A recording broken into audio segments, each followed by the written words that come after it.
మహాగణాధిపతయే నమః. శ్రీమాత్రే నమః. మాచిరాజ్ భక్తి ప్రేక్షకులందరికీ నమస్కారం. ఈనాటి దినఫలం కార్యక్రమంలో ముందుగా నేటి పంచాంగ వివరాలు పరిశీలిద్దాం.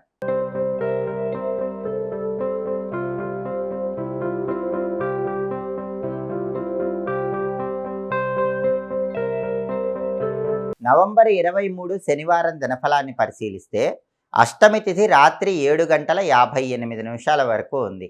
ఆ తర్వాత నవమి తిథి వచ్చింది. నక్షత్రం మఖా నక్షత్రం రాత్రి 7:26 వరకు ఉంది. శనివారం మఖా నక్షత్రంతో కలిసి వస్తే పద్మయోగం ఉంటుంది. ఈ పద్మయోగం ఐశ్వర్య ప్రాప్తిని కలిగింపజేస్తుంది. అంటే 12 రాసుల వాళ్ళు ఈరోజు ముఖ్యమైన పని మీద బయటికి వెళ్ళినా, ముఖ్యమైన ప్రయాణాలు చేసినా పద్మయోగం వల్ల ధనలాభం కలుగుతుంది, లక్ష్మీ కటాక్షం కలుగుతుంది. మీరు అనుకున్న పనుల్లో ఊహించిన దానికంటే రెట్టింపు ధనలాభం కలుగుతుంది. ప్రయాణాలు విజయవంతమవుతే కార్యసిద్ధి ఏర్పడుతుంది. కాబట్టి పద్మయోగం అనేది ఐశ్వర్యాన్ని కలిగింపజేసే యోగంగా 12 రాశుల వాళ్ళు భావించి ముఖ్యమైన పనుల మీద బయటికి వెళ్ళాలి. అలాగే రాశిచక్రం చార్ట్లో గ్రహాల స్టేటస్ తీసుకుంటే శనివారానికి అధిపతైన శని కుంభరాశిలో సొంతింట్లో బలంగా ఉన్నాడు. కాబట్టి 12 రాశుల వాళ్ళు కష్టపడి పనిచేస్తే కష్టానికి తగిన ప్రతిఫలం ఖచ్చితంగా లభిస్తుంది. అలాగే మఖా నక్షత్రానికి అధిపతైన కేతువు కన్యలో ఉన్నాడు. కాబట్టి 12 రాశుల వాళ్ళకి కొద్దిగా ఆకస్మిక సమస్యలు వచ్చినా అంతిమంగా వాటిని పరిష్కరించుకోగలుగుతారు. అదేవిధంగా నక్షత్ర బలాన్ని బట్టి కొన్ని ముఖ్యమైన పనులు చేసుకోవచ్చు. ప్రధానంగా మఖా నక్షత్రం ఉంది కాబట్టి మఖా నక్షత్ర బలాన్ని బట్టి కొన్ని పనులు చేసుకోవచ్చు. మఖా నక్షత్ర బలాన్ని బట్టి నామకరణం కార్యక్రమం చేసుకోవచ్చు. సమస్త మంత్ర విద్యలు గురువుల దగ్గర నేర్చుకోవటానికి మఖా నక్షత్రం మంచిది. అలాగే పితృదేవతల పేరిట దాన ధర్మాలు నిర్వహించి పితృదోషాలు పితృశాపాలు తగ్గింపజేసుకోవటానికి మఖా నక్షత్రం అనుకూలమైన నక్షత్రం. అలాగే నూతన వస్త్రాలు ఆభరణాలు ధరించడానికి మఖా నక్షత్రం మంచిది. సహజంగా శనివారం కొత్త వస్త్రాలు కొత్త ఆభరణాలు ధరించకూడదు. బాగా అత్యవసరం అయితే మఖా నక్షత్ర బలాన్ని బట్టి ధరించవచ్చు. అలాగే విదేశీయాన ప్రయత్నాలకు కూడా మఖా నక్షత్రం బాగా అనుకూలిస్తుంది. తీర్థయాత్రలు చేయటానికి పుణ్యక్షేత్ర సందర్శనం చేయడానికి మఖా నక్షత్రం మంచిది. అలాగే మోటారు వాహనాలు కొనటానికి అమ్మటానికి కూడా ఈ మఖా నక్షత్రం మంచిది. సంగీత సాహిత్య విద్యలు నేర్చుకోవటానికి చేసే ప్రయత్నాలకు మఖా నక్షత్రం అనుకూలమైన నక్షత్రం. కాబట్టి నక్షత్ర బలాన్ని బట్టి ఈ ముఖ్యమైన పనులన్నీ చేసుకోవచ్చు. అలాగే ఈనాటి దినఫలం కార్యక్రమంలో 12 రాశుల వాళ్ళ రాశి ఫలితాలు ఏ విధంగా ఉన్నాయో ఇప్పుడు మనం పరిశీలిద్దాం. ముందుగా మేషరాశి.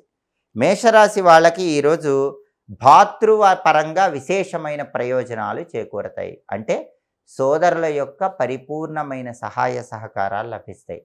సోదరుల సహాయ సహకారాలు లేదా సోదరీమణుల సహాయ సహకారాల వల్ల జీవితంలో మంచి పురోభివృద్ధిని సాధించడానికి చేసే ప్రయత్నాలన్నీ చక్కగా అనుకూలిస్తాయి. అలాగే ప్రతి పనిలో కూడా మేషరాశి వాళ్ళకి మంచి పురోభివృద్ధి కలుగుతుంది. అనుకున్న పనులు అనుకున్నట్లు దిగ్విజయంగా పూర్తి చేసుకోగలుగుతారు. కార్యసిద్ధి ఏర్పడుతుంది. తదుపరి వృషభ రాశి. వృషభ రాశి వాళ్ళకి ఈరోజు విశేషమైనటువంటి ధనలాభాలు కలిగే సూచనలు ఉన్నాయి. అనేక మార్గాల్లో ధనం సంపాదించడానికి చేసే ప్రయత్నాలు వృషభ రాశి వాళ్ళకి చక్కగా అనుకూలిస్తాయి. అలాగే ప్రతి పనిలో కూడా మంచి పురోభివృద్ధిని సాధించడానికి అభివృద్ధి కోసం మీరు ఏర్పాటు చేసుకున్న పథకాలు విజయవంతం చేసుకోవటానికి కూడా వృషభ రాశి వాళ్ళకి అవకాశాలు ఈరోజు ఎక్కువగా ఉన్నాయి. తదుపరి మిథున రాశి. మిథున రాశి వాళ్ళకి ఈరోజు వృత్తిపరంగా స్థిరత్వం ఏర్పడుతుంది. మీరు ఏ రంగంలో ఉన్నా, ఉద్యోగ రంగంలో ఉన్నా, వ్యాపార రంగంలో ఉన్నా, ఆ రంగంలో ఒక సెటిల్మెంట్ అనేటటువంటిది పొందే విధంగా అడుగులు వేస్తూ ఉంటారు. అలాగే కుటుంబ సౌఖ్యం కూడా ఉంటుంది. కుటుంబ సభ్యుల మధ్య విభేదాలన్నీ సమసిపోతాయి. కుటుంబంలో సానుకూల వాతావరణం ఉంటుంది. కుటుంబం వల్ల మంచి ప్రశాంతత సౌఖ్యము మిథున రాశి వాళ్ళు ఈరోజు పొందగలుగుతారు. తదుపరి కర్కాటక రాశి. కర్కాటక రాశి వాళ్ళకి ఈరోజు కుటుంబంలో అప్పుల బాధలు తొలగిపోయే సూచనలు ఉన్నాయి. ఏదో ఒక విధంగా ధనం కలిసొచ్చి అప్పుల బాధల నుంచి చాలా సులభంగా బయటపడగలుగుతారు. రుణ బాధల నుంచి బయటపడటం వల్ల మానసికంగా కర్కాటక రాశి వాళ్ళు ఆనందాన్ని పొందుతూ ఉంటారు. తదుపరి సింహరాశి. సింహరాశి వాళ్ళకి ఈరోజు ప్రధానంగా దైవ దర్శనం అనేటటువంటిది అద్భుతమైన శుభ ఫలితాలు కలిగింపజేస్తుంది. ఎందుకంటే ఈరోజు దైవ దర్శనం చేసుకుంటే మీకు ప్రయాణాల్లో వచ్చే ప్రమాదాలు త్రుటిలో తప్పిపోతాయి. కాబట్టి సింహరాశి వాళ్ళు ఈరోజు ఖచ్చితంగా ఎక్కడికి వెళ్ళినా ముందు దేవాలయానికి, మీ ఇష్టదైవం ఆలయం లేదా మీకు దగ్గరలో ఉన్న ఏదో ఒక ఆలయానికి వెళ్ళి దైవ దర్శనం చేసుకుని నమస్కారం చేసుకుని మీ పని మీద వెళ్ళండి. ఎందుకంటే మీకు చిన్న ప్రమాదం జరిగే అవకాశం ఉంది. ఆ ప్రమాదం అనేది ఈ దైవ దర్శనం వల్ల త్రుటిలో తప్పిపోతుంది. ఎలాంటి ఇబ్బందులు ఉండవు. మీ ప్రయాణాలు విజయవంతమవుతాయి. తదుపరి కన్యా రాశి. కన్యా రాశి వాళ్ళకి ఈరోజు సంఘంలో గౌరవ మర్యాదలు సన్నగిల్లే సూచనలున్నాయి. మీ కీర్తి ప్రతిష్టలకి, మీ గౌరవ మర్యాదలకి భంగం కలిగింపజేసే వ్యక్తుల విషయంలో కన్యా రాశి వాళ్ళు ఈరోజు చాలా జాగ్రత్తగా ఉండాలి. అలాంటి వ్యక్తులకి దూరంగా ఉండే ప్రయత్నం చేయటం మంచిది.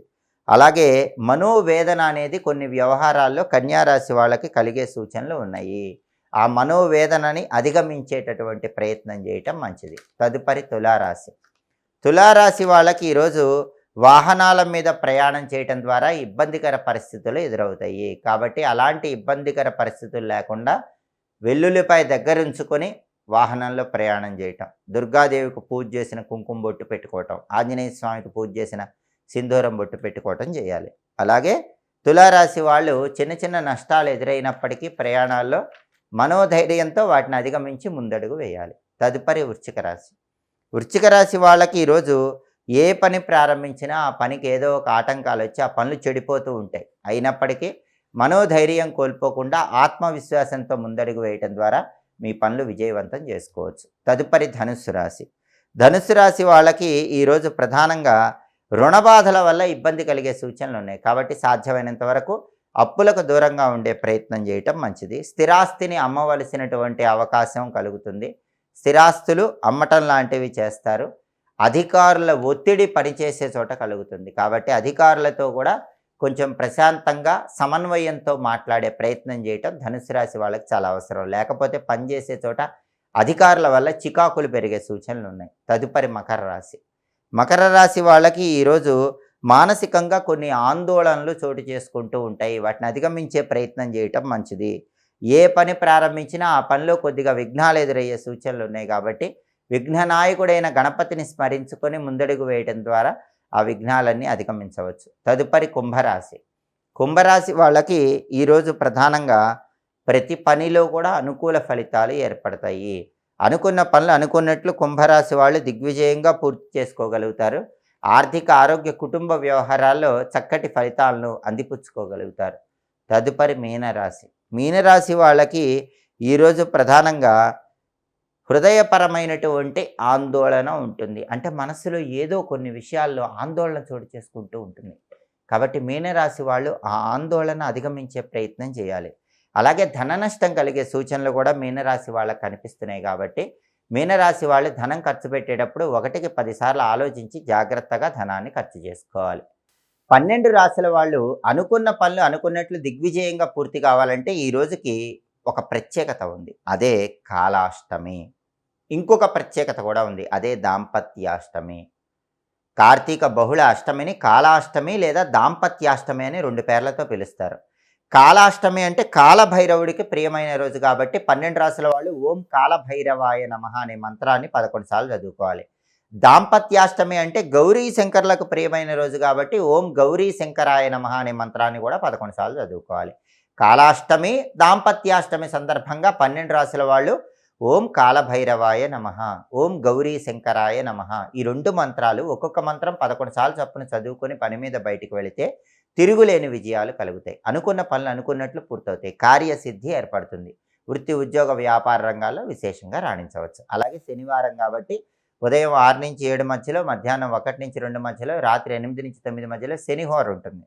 ఈ శనిహోర ఉన్న సమయంలో ఇనుము, స్టీలు సామాన్లు, మినుములు ఈ వ్యాపారాలు ప్రారంభించడానికి అనుకూలం. ఇటుక, కలప, రాయి వ్యాపారాలు ప్రారంభించడానికి అనుకూలం. మిషనరీ సామాగ్రి, యంత్ర పరికరాల వ్యాపారాలు కూడా శనిహోరలో ప్రారంభించుకోవచ్చు. తారు వ్యాపారం, చేపల వ్యాపారం, ఆయిల్స్ వ్యాపారం, పాత ఇనుము వ్యాపారం ఇవన్నీ కూడా శనిహోరలో ప్రారంభించుకుంటే మంచిది. భూములకు సంబంధించిన వ్యవహారాలు ఏవైనా సరే శనిహోరలో చేసుకుంటే చాలా మంచిది. భూములు కొనటం, అమ్మటం ఇలాంటి వ్యవహారాలు శనిహోరలో చేసుకుంటే మంచిది. అలాగే ఎవరి దగ్గరైనా పనివాళ్ళుగా చేరటానికి, మీ దగ్గర పనివాళ్ళని నియమించుకోవటానికి కూడా శనిహోర అనేది విశేషంగా సహకరిస్తుంది. హోరాకాలాన్ని బట్టి ఈ ముఖ్యమైన పనులన్నీ చేసుకుంటే సకల శుభాలను సిద్ధింపజేసుకోవచ్చు. ఇవి ఈనాటి దినఫలం కార్యక్రమంలో ముఖ్యమైన అంశాలు. మళ్ళీ తదుపరి దినఫలం కార్యక్రమంలో తిరిగి కలుసుకుందాం. మా వీడియోస్ మీకు నచ్చినట్లయితే మా ఛానల్ని లైక్ చేయండి, కామెంట్ చేయండి. మా ఛానల్ వీడియోస్ 10 మంది మిత్రులకు షేర్ చేయండి. మా ఛానల్ని సబ్స్క్రైబ్ చేసుకోండి. పక్కనున్న బెల్ సింబల్ నొక్కటం మాత్రం మర్చిపోకండి. అనేక యూట్యూబ్ ఛానల్స్‌లో మాచిరాజు భక్తి అనే పేరుతో కొంతమంది ఫేక్‌గా వీడియోలు చేయటము, అదేవిధంగా ఫేక్ నంబర్స్ ఇవ్వటము ఇలాంటివన్నీ కూడా జరుగుతున్నాయి. మా అఫీషియల్ ఛానల్ మాచిరాజు భక్తి ఒకటే ఉంటుంది. మా అఫీషియల్ ఛానల్‌కి అఫీషియల్ ఫోన్ నంబర్ ఒక్కటే ఉంటుంది. 9399990660 9399990660 ఈ నెంబర్‌కి మాత్రమే మీరు కాల్ చేసి లేదా మెసేజ్ చేసి అపాయింట్మెంట్ తీసుకోవచ్చు. కాబట్టి ఎప్పటికప్పుడు రాశి ఫలాలు అన్నీ తెలుసుకోవాలనుకుంటే తప్పకుండా మా ఛానల్‌ని చూడండి. సర్వే జనాః సుఖినో భవంతు. స్వస్తి.